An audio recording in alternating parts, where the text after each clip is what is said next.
Hey there, film fans. Do you ever see a film and you think, I would love to see what happened next. I'd love a sequel to this. Or a prequel. I'd love to know more about what's going on.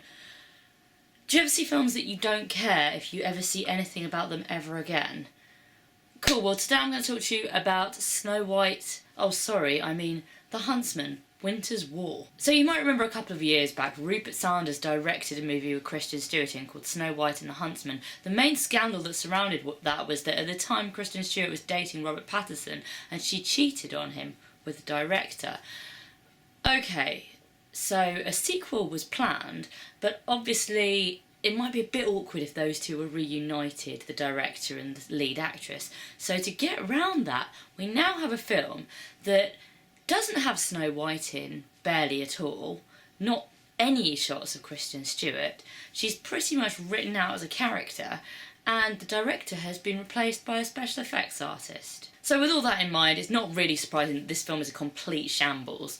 I mean, the plot, which goes around the original movie, starts with the Huntsman as a young boy, and it revolves around Charlize Theron and her sister Freya, who are both evil queens and how they became that way, and blah blah blah blah. Basically, it's the story of two sisters, one of which has fantastical ice powers, and then goes off into isolation in an ice castle. I've got a feeling, for some reason, the people writing this script thought that that type of story might be successful for some reason. Let it go, can't hold it back anymore. The plot is definitely a bit pants, but you can't get away from how bad the accents are in this film. Chris Hemsworth is an Australian playing, I assume, a Scottish man, but I don't think he's ever heard a Scottish person speak, or else maybe he thought he was being Welsh or Irish, or maybe he was trying to create a hybrid. I mean, if he was trying to create a hybrid of all those countries, then I guess he pulls that off okay. His accent, though, is positively spotless compared to that of Jessica Chastain, which is just the most confusing thing. But at the same time, she provides so little charisma to the movie that it just kind of falls into the dead void that she creates with it.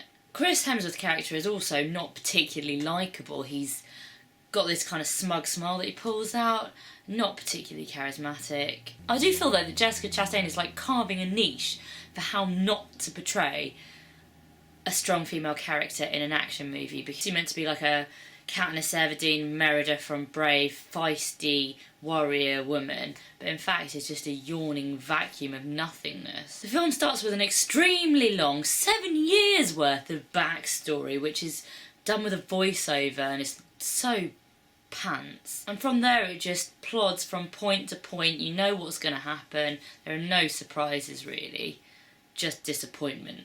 It's perpetually just ripping off better films. There's also this Narnia-y kind of feeling to it. There's a bit of Lord of the Rings. It really doesn't have any new ideas of its own. Let it go, let it go. And the way that it deals with Snow White is just very confusing, because there's a shot of her back and her name's mentioned, but you don't see her. And it just feels really awkward. If you've seen the first movie, you'll be like, where's Kristen Stewart? This is weird. If you haven't seen the first movie, you'll be like, why do they keep talking about this Snow White broad? What does she have to do with anything else that's happening? It's just very strange. If they'd have just done a prequel or a sequel, they wouldn't have this issue, but because they're trying to straddle both, it just feels wrong. As well, it just doesn't know what tone it wants. It starts off and it's definitely a fantasy adventure kind of thing, then there's this weird middle segment that's kind of quite comic, or trying to be. The audience were laughing behind me, although I don't think I laughed once. And that brings us, I guess, to the dwarves, who are meant to be like the comic relief but feel really weirdly placed.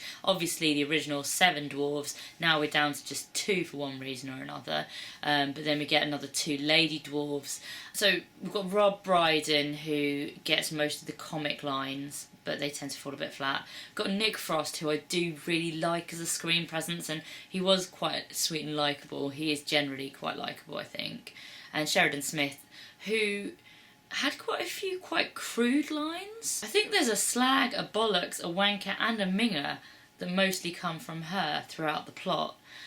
which seems oddly placed in what's clearly a family comedy. Charlize Theron is pretty fun and campy. She's one of the better bits, I'd say. Emily Blunt's okay. I feel like she takes it all a bit seriously and her performance feels a bit one note to me. Finchy from The Office strolls in for a second like he's just wandered off the set of The Witch. But overall, there's terrible dialogue, the plot's stupid. I mean, why are they called Huntsman? That supposedly Freya, Ice Queen woman, has formed an army of huntsmen, but they don't seem to do any hunting. There's also this really forced plotline about love is evil, if you love anything then rah. It doesn't make any sense really, it just feels like one of those hokey pantomime kind of plots. It's very strange. Really, I never thought it would come to a point where I'd say I kind of miss Kristen Stewart, but I think I kind of did. So okay, this is directed by a visual special effects expert.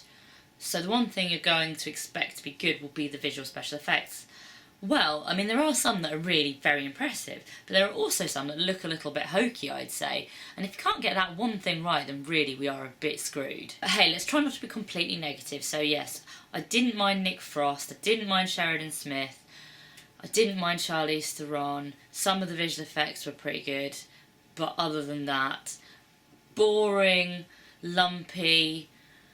It probably wasn't even very long, but it was one of those films that made me physically react as how frustrated I was with it, which only happens when the movie is truly a stinker. I believe it's the worst film so far for me of 2016, but what did you guys think? Did anyone out there like it? Tell me some good points. I'd love to know. Let me know in the comments. Don't forget to subscribe to my channel. Or should I just let it all go? Let it go, I'm one with the wind.